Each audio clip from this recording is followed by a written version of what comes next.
안녕하십니까. 본격적인 더위가 시작된 것 같습니다. 무더위 속에서 건강하게 평안히 잘 지내시기를 빕니다. 7월호 11타 가톨릭가를 소개합니다. 저는 이냐시오 영성연구소 정재천 요한신부입니다.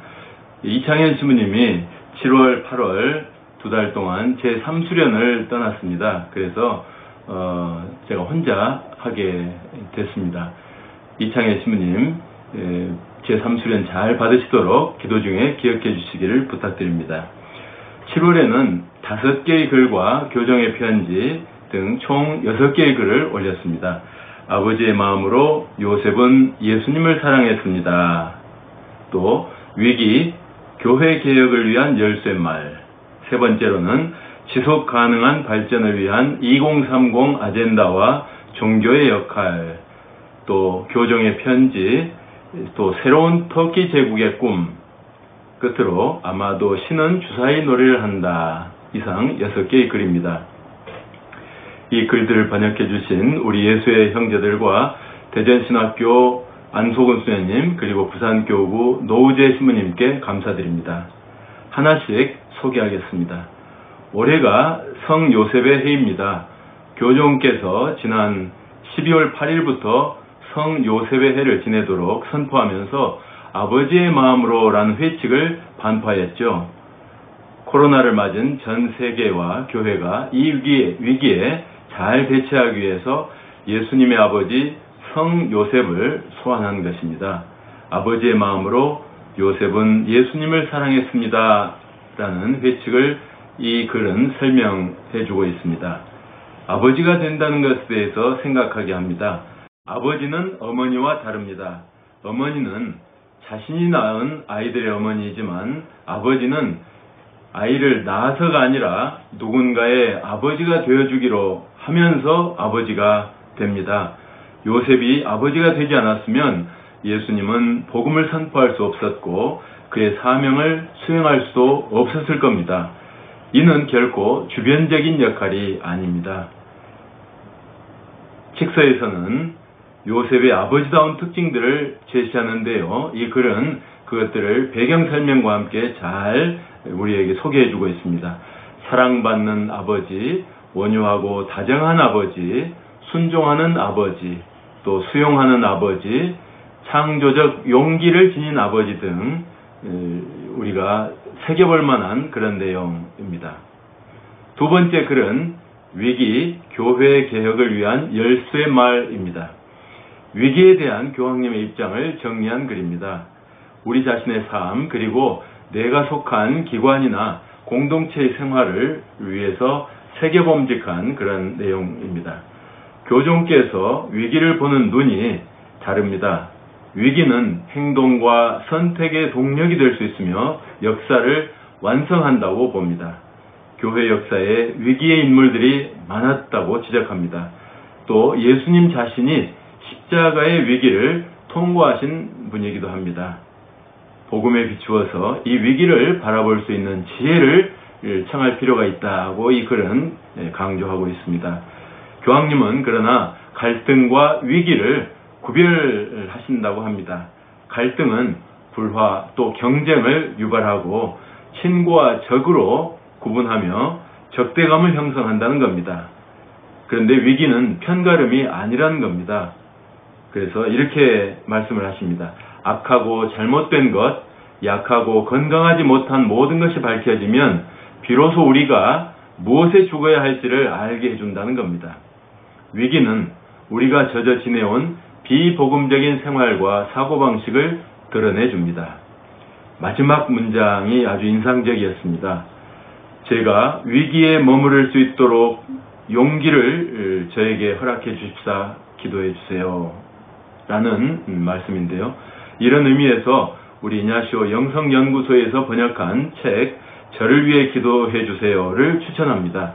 교황님은 교회는 천국이 아니다. 60년 전에 제2차 바티칸 공의회가 선포하였듯이 교회는 천국을 비추는 성사이고 창문이다.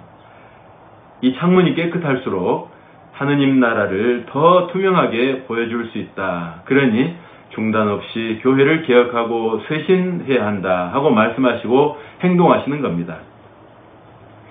세 번째 글은 지속 가능한 발전을 위한 2030 아젠다와 종교의 역할입니다.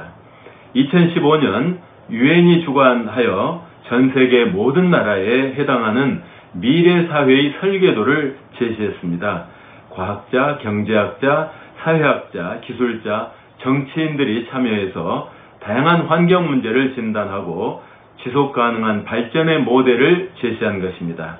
이 글은 인류의 지속 가능한 발전의 큰 그림을 그리는 자리에서 종교가 배제되는 것은 옳지 않다고 지적합니다. 이 주제는 윤리적 의미를 내포하고 있고 또 왜 사는지를 묻는 영적 전통 안에서 현실을 바라보고자 하는 사람들이 많기 때문입니다. 이 글은 종교가 사회, 환경 논의에 참여해야 하는 이유를 제시하고 있습니다. 예언적 전통, 수도적 차원에서 시작해서 모두 10가지를 들고 있습니다. 성사적 차원, 구원론적 차원 등도 제시됩니다. 다음은 지난 5월 11타 가톨릭과 스페인어판이 발행되기 시작한 것을 계기로 해서 교종께서 11타 가톨릭가에 보내신 축하와 격려의 편지입니다. 편지를 보내신 날이 때마침 이냐시오 해를 시작하는 5월 20일이어서 예수회로서는 뜻깊은 선물이 되었습니다. 다섯 번째 글은 새로운 터키 제국의 꿈에 관한 것입니다. 세계사에서 아마 오스만 터키 제국에 대해서 배운 것을 기억하실 겁니다. 돌골족이라는 표현도 기억나실 겁니다. 터키라는 말을 한자어로 쓰면 돌골이 된답니다. 16세기, 17세기에 대국가를 형성했습니다. 이슬람 국가이며 공화국이 된 것은 약 100년 전의 일이라고 합니다. 6.25에 참전한 국가이기도 합니다. 지리적으로는 유럽과 아시아의 중간에 위치해서 다리 역할을 하고 있습니다. 작년에 EU, 유럽연합에 가입하려고 하던 것이 그 결정이 최종적으로 보류가 되어서 무기한 EU에 가입할 수 없게 된 그런 상태가 되었습니다. 그런데 터키는 비아랍어권 이슬람 국가의 맹주로서 종교적으로 매우 중요한 나라라고 합니다. 여러분, 스탄으로 끝나는 나라를 기억하실 겁니다. 이 스탄이라는 것은 터키어로 땅 또는 나라라는 뜻이라고 합니다. 몇 개 들어보겠습니다. 카자흐스탄, 우즈베키스탄, 키르기스탄, 타지키스탄, 투르크메니스탄, 아프가니스탄, 파키스탄 등이요. 기억나시죠? 또 이외에도 유엔에서 승인되진 않았지만 15개의 나라들의 이름도 스탄으로 끝나는 그런 나라들이 있다고 합니다. 그래서 현재 터키는 이들 나라들의 맹주 국가로 자임을 하면서 교육과 또 문화적인 지원을 하면서 그 위치를 회복하고 또 확보하려는 그런 노력을 해가고 있습니다. 그러는 한편 미국과 중국, 러시아가 이 지역에서 세력을 확보하기 위해서 경쟁하고 있기 때문에 열강의 세력의 각축장이 되고 있다고 합니다. 우리 예수회는 터키에 있는 그 공동체를 확충해서 평화적인 이슬람 지파인 터키의 무슬림과 대화를 통해서 평화로운 종교 간 대화를 모색하는 중입니다.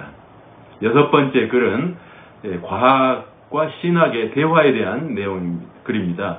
아마도 신은 주사위 놀이를 한다라는 제목인데요. 저는 이 내용을 다 이해를 못했습니다. 우리 과학자인 박병우 수사님이 번역을 해주셨는데요. 결론만 말씀을 드려보고자 합니다.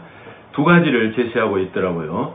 인간 지식의 한계를 전적으로 인식하고 있는 이들이 과학자다.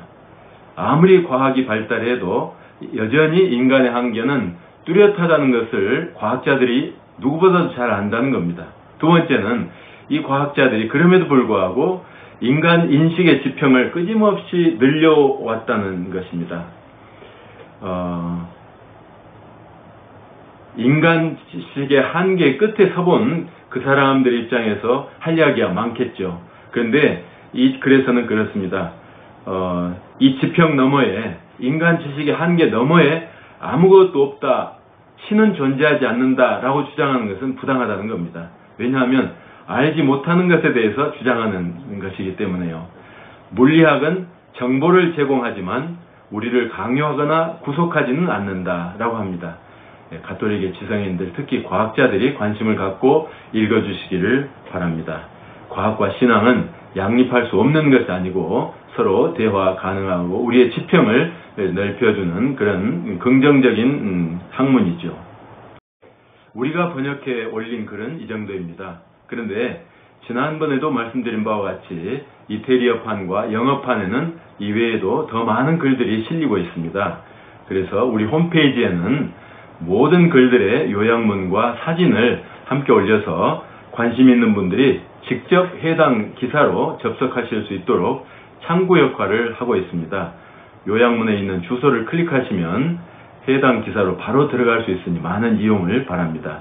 유료 기사를 보시려면 구독 신청을 해야 하는데요. 그렇게 고가가 아니기 때문에 누구나 쉽게 구독을 신청하실 수 있으리라고 생각합니다. 어쨌든 우리 11타 가톨릭가는 지성인들이 복음의 눈으로 세상을 보는 창의 역할을 기쁘게 하고 싶습니다. 앞으로도 많이 구독해 주시길 바랍니다. 그럼 더운 여름철에 건강에 유의하시고 평화 중에 지내시기를 빌면서 오늘 소개를 마칩니다. 안녕히 계십시오.